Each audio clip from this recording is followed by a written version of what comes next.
Hey, hello everybody. It's your boy the Prophet B Kush. I pray all is well. How's everybody doing? Oh man, long, beautiful, wonderful day. Um, no majors, just wonderful things happening. Had a chance to be around some wonderful people, and so, whew, yeah, I'm just moving. I actually had to pull over again and say something to my people. You know, um, I like to do a longer version of this consistently. That's what I'm working up right now. But when I can't do what I would like to do, I still do something. Hello, somebody. I still want y'all to know that I'm here. I'm available. Talk to me now, okay? It's your boy, the Prophet B Kush with red flags, all right? And it's a beautiful thing. It's a beautiful thing. No complaints here. I know that what we're doing is landing on the right ears so that people can get a sound advice point of view from what they're dealing with or what they're considering to do in life. And that's what we aim to do, is just really be a voice to say, listen to yourself, try different things, look at things in a different perspective. And then at that point, you don't have to worry about the outcome as much because you know you did your best. All right, come on, somebody. Now the show is called Red Flags, right? And so in Red Flags, we deal with not just what we seen that was crazy, but also what we might have accepted or what we might have put out there that was crazy that we didn't realize ourselves that we were doing. Come on, somebody. We don't always or cannot always be on as point as we would like to be all the time throughout all situations. Come on. And so tonight with a short one, brief, but it's going to be good for someone. And I pray it always, as always, that it land in the right place with the right people. Come on, somebody. Tonight we're talking about vulnerability. Vulnerability. Come on, somebody. What it is to be vulnerable, how vulnerability looks. And from that, we gotta run with it. Come on, somebody, we gotta run with it. Because once we get all these jewels, come on, about the different aspects of being in relationships and being in marriage, we can do better at it. Come on, somebody. I myself, the Prophet B Kush, want everyone to succeed at what they do. Come on, somebody. And a lot of times we need for there to be more spices in the pot, or just be alerted where the spices are so we can go get them. Hello. And then we can do better. Come on. So if you know better, you can do better. That don't always happen that way, but it's a good to do to throw out there in the air. Amen. So tonight's topic is vulnerability. And so the aspect that I would like to be in help with when it comes to my people when we speak about vulnerability is that vulnerability in most conversations is one where it's spoken of as a weakness, as a sign of no control, as a place you don't want to be within a situation with somebody, whether you're in love with them or not. There's this negative, feelings towards it. Come on, somebody. And so, what I want to say to the weakness, to being in a place you don't want to be, which is uncomfortable, I want to say, let's go further and realize that vulnerability is a sign of strength. It's a sign of strength because to the individual in a relationship or in a marriage that can say, remember, we spoke about being intentional, I think a show ago. If you can intentionally say, I'm going to be vulnerable, girlfriend, boyfriend, husband, wife, whichever one, you're showing strength because then at that point, you're not harboring anything, right? You're not guarding for anything. You're being what they can say transparent at that point, and you're allowing yourself in the situation to be in a place where yes, things can happen, damage can happen. Come on, somebody, we're not going to lose grip. Damage can happen, but more or less, the reality is you're placing yourself in a position saying, all right, let's do this, let's go. That's strength, because most people that are vulnerable take it as, oh my God, I'm like, oh, what's going on? How is this happening to me? Why is this happening to me? Not realizing that they too can be on the strength and strong side of being vulnerable if they pause and realize what they're getting into. Or learn to pace yourself going through situations and circumstances. Come on, somebody. In a relationship where there is no marriage, you have all the time in the world to pace yourself in going through what you're doing, whatever that situation may be, however that situation may look. But you don't have to rush through it where you are not paying attention and there's things happening, things coming from you, things happening to you that can allow you to appear to be vulnerable or allow you to feel like there's a lot of vulnerability in this relationship or in this conversation. When if you slow down, pause, look at the scenario, look at how most often we would like to say, I'm vulnerable because I love them. And,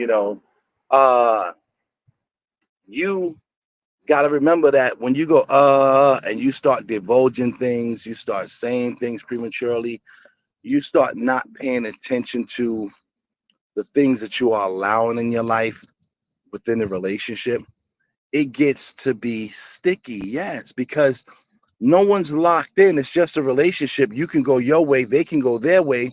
And so when you're releasing and divulging information and all types of things that's happening and you're allowing things to happen, you become vulnerable at that point. Now, one might say, well, we're building up for possibly the next step. So we're letting things go and we're trusting more. And that is true.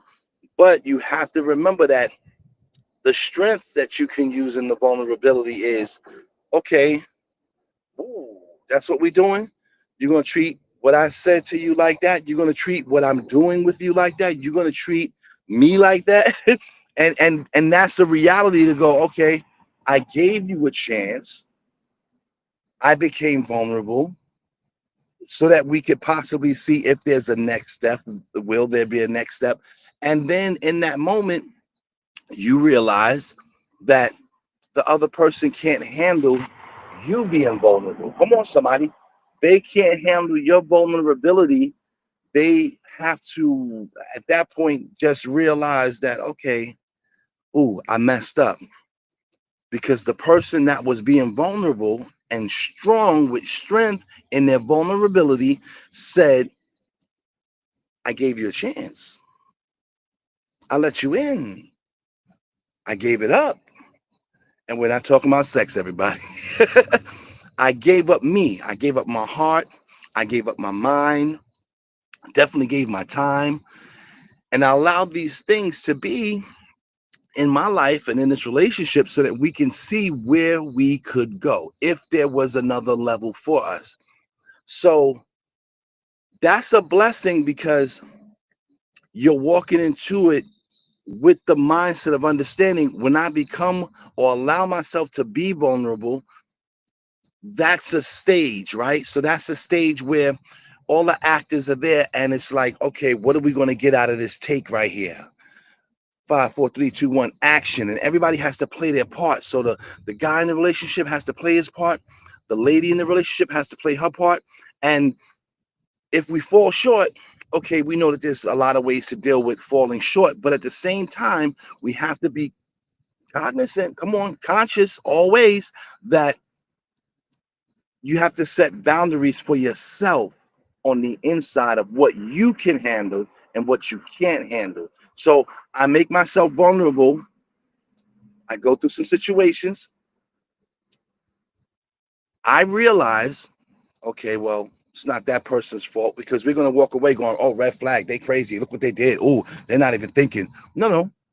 Pause. Once again, realize you allowed yourself to be vulnerable for the pains taken reality of what could happen between you and the other individual. It didn't go right. You're not into it for the it didn't go right. And at that point, yes, you can walk away. If you feel that it's not worth building on, you can walk away.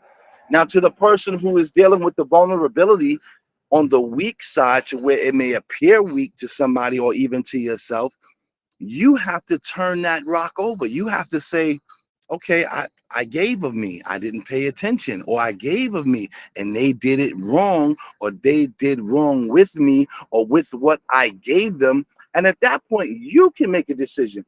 That's not worth it. It's not good for me, etc., etc. I believe that the vulnerability places accountability not just on the person who took advantage of the vulnerability, but the person who was the vulnerable one. They had a chance in reality to place themselves in accountability for what they allowed. We, how can I say this? I don't know how many of us actually think that we fall in love and everything is everything. Come on, somebody. We fall in love and we lose total control once we fall in love. Total control. There's no accountability. There's no mindset. There's no check. Let me wait. Now, see, a person who, and it's not to take anything away from the relationship aspect. Then some people are like, oh no, because you don't know. All right, you can say that, but the reality is, if you're in a long-term relationship, that may prove a little different in what is happening. But then that's just a point for you to check your situation and check yourself. When we talk about marriage, well, the vulnerability is back and forth and it's all day. And so at that point, yeah, you have to, you should be playing the vulnerable one at some point. I should be playing the vulnerable one at some point. We should, that's a football that we have to pass back and forth. Come on, somebody, because we're trusting, loving, going with each other. And again, if it's not going right, this allows you to look at the accountability and then begin to say, pause. What are we doing? How are we doing it? Why are we doing it? We are not doing that in a way that allows us to keep our chin up. Come on, somebody. Keep your chin up. You need to do that. You need to go into the relationship and into the marriage knowing that you will be, and there's a possibility of, so that when it happens, when it occurs, you can then go, okay, it happened.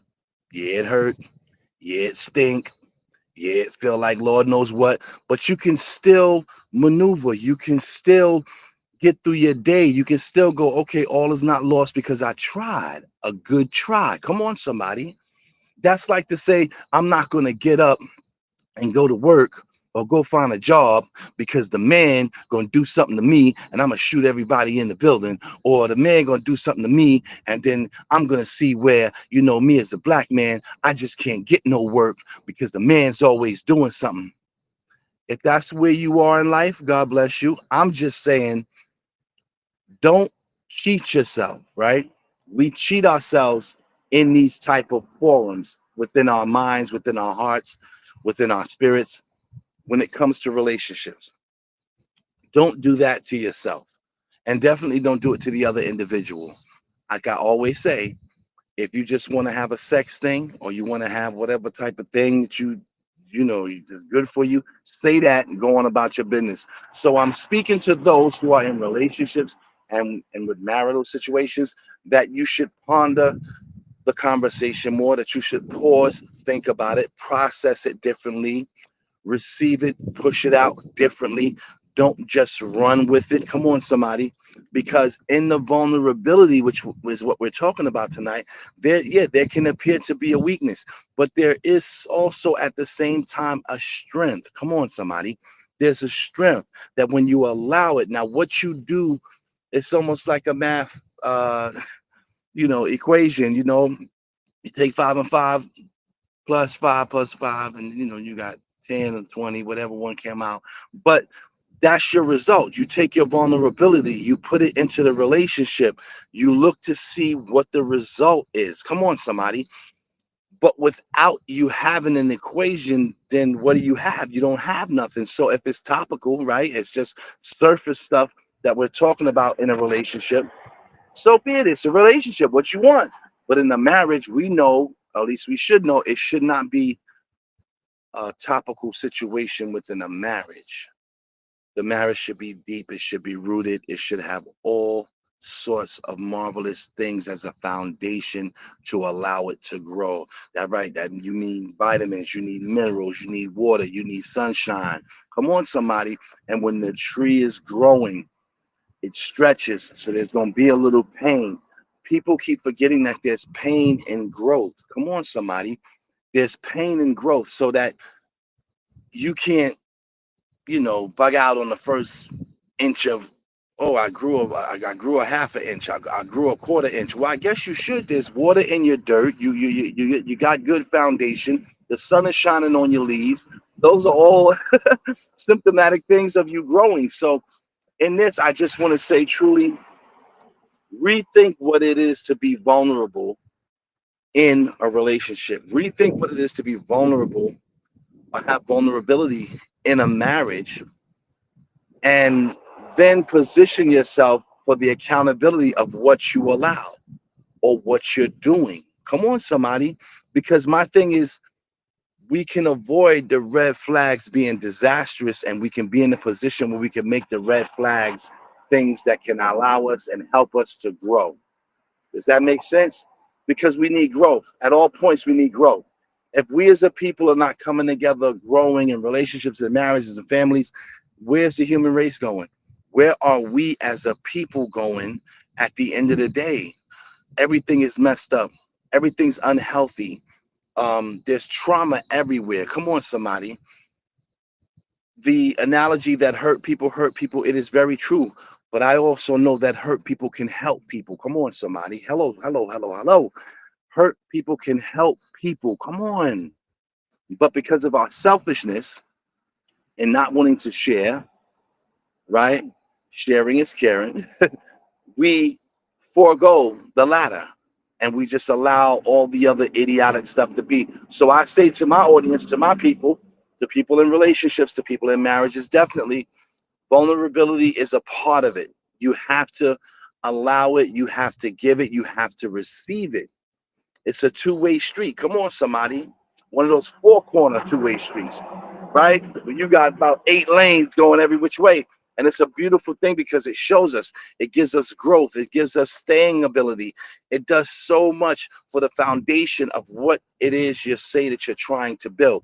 I just believe that when you look at foundation, you need to know that it has to be strong. Strength comes from doing that which you don't normally do, getting into a position that seems a little uncomfortable to you, and that's okay. Stop bugging out. Pause and get yourself into a space within your mind, within your heart, within your body that, okay, you know what? I'm going to be a little vulnerable with this situation, or I'm going to be a lot vulnerable, and I'm going to see what my significant other is going to do. I'm going to see what my boyfriend's going to do. I'm going to see what my girlfriend's going to do. I'm going to see what my wife's going to do. I'm going to see what my husband's going to do. That's okay. That's building it up. Come on, somebody. That's building it up. What was the song? Long time ago, and it said solid like a rock, and it said we build it up. But that's the truth. You have to build it up. The building blocks, one of them, unfortunately, but fortunately, is called vulnerability. It is a part of the building blocks that you will use for your foundation to make it strong, so that you can see that it's strong. Come on, somebody. Because when we put these good building blocks there, we ourselves get to see, wow, that's nice. That works. Not just that it's a weakness. Come on now. How you respond to the vulnerability that is within you to a situation that may speak of a little weakness. That's okay, because you weren't ready. No one's ever ready. So let that go. But if you take that and use the strength of the vulnerability to your advantage, to the relationship's advantage, to the marriage's advantage, you will be so much more successful in what you're attempting. Come on, somebody. I'm just speaking what I think people should hear, as opposed to People in relationships running around and cursing each other out, and she hates men for life and he hates women, and everybody's treating everybody horrible, and these same people are raising kids and treating and showing their kids these things and treating their kids bad emotionally, mentally, spiritually, because you're bringing in this negativity. You're talking in front of them. You're doing all these things. And don't get me wrong, these things happen, but I want you to be better. I want you to be better. I want you to be better. I want you to be better. Come on, somebody. So we don't have to have those type of things happening in families and with people, because if we listen, pick up the jewels, take time to think, speak to people who can actually give assistance, you will come out better. You will come out with a more sound, more pleasant, more happy report about your relationship. There's going to be some dark days, there's going to be some ebbs and flows, but you'll get through them and you'll be stronger for them. And you'll be able to bless someone else coming behind you or standing next to you who might need the help. Come on, somebody. If we do good, right? So let's just keep it a stack. If I be the best me that I can be, hello, somebody, then I can help somebody else be the best them that they can be. Does that not make sense?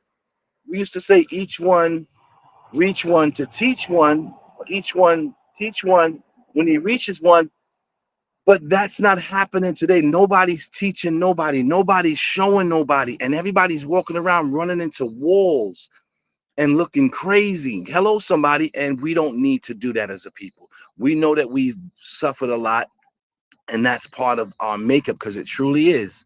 When we get mad at each other, we don't realize we're getting mad at generational things that has happened to us, the people who came before us, and that's in our lifestyle. That's in our makeup. It really is. So the fight is real to move it out. The fight is real to get re-educated on what you need to do as an individual, as a human being. Come on, somebody. So we walk away tonight knowing that vulnerability, as bad as it sounds, as weak as someone may say that it is actually a strength. We have to turn it into a strength. Come on, somebody, and use it thusly. All right? Come on, because it will promote the things for healthy living, healthy growing, and we'll all be the better for it. Come on. Which is what I believe we want in life. Who wants to live life to be mad? Who wants to live life to be upset? Who wants to live life to be lonely? Those are not good things. Don't let nobody tell you that. Devil's a liar. And I mean that. But we can be happy. There can be togetherness. There can be love. There can be fruitful things transpiring in these homes, in these marriages, in these relationships that grow to marriage. We have to be open. Open means being vulnerable. Transparency means being vulnerable. Come on, somebody. I'm going to call it what it is. You do what you want to do, but don't let it do you. But the reality is, these things come with being vulnerable. They come with being open. They come with being transparent. That's why it's a strength. It's so much strength in being vulnerable or having a vulnerable moment, because that means that you opened yourself up. I'm hoping that we consciously open ourselves up to learn the new steps, to learn the new ways in life. Come on, somebody, and not just foolishly do it. Let's consciously, intentionally go into situations knowing that, okay, I'm going to give it a shot. I'm going to give you a shot. Now, if you don't do well with it, you don't do what you need to do with it, I'm sorry. Hello, somebody. It's not just a bunch of slick metaphors. It's actual knowledge that you can put to use in your mind, in yourself first, us being the first partakers. Let me show you, because I can show you better than I can tell you. That's who we need to be. That's what we need to be to move forward, to be successful, to be winners and not losers. Come on, somebody. I'm so tired of us losing as a people. I want us to win. I want to see us win. So my part, my little work in the vineyard is right here, that I will give out advice that I think people can use to help better their situation and think more. Come on now. Let's do that. Let's think more. And I'm gonna try to continue to be consistent with giving a little 1-2 to my people. I love you so much. It's your boy, the Prophet B. Khush. Bless everybody. Red Flags, episode 14, I believe it is. And it's about vulnerability. And it's not a weakness, it's a strength. Be conscious. Come on. Hello, somebody. The Colgate comes out because I love that we can be so much more than what we are if we just help each other to direct each other to get to where we gotta go. Come on, somebody. All right. Love you. Stay blessed. Have a great night. Do what it do. Don't let it do you. Everybody, go to sleep with a good prayer in your mind, in your heart, in your mouth. Wake up and know that everything's gonna be all right. You just gotta pause and think before you move. All right. We love you. It's your boy, the Prophet.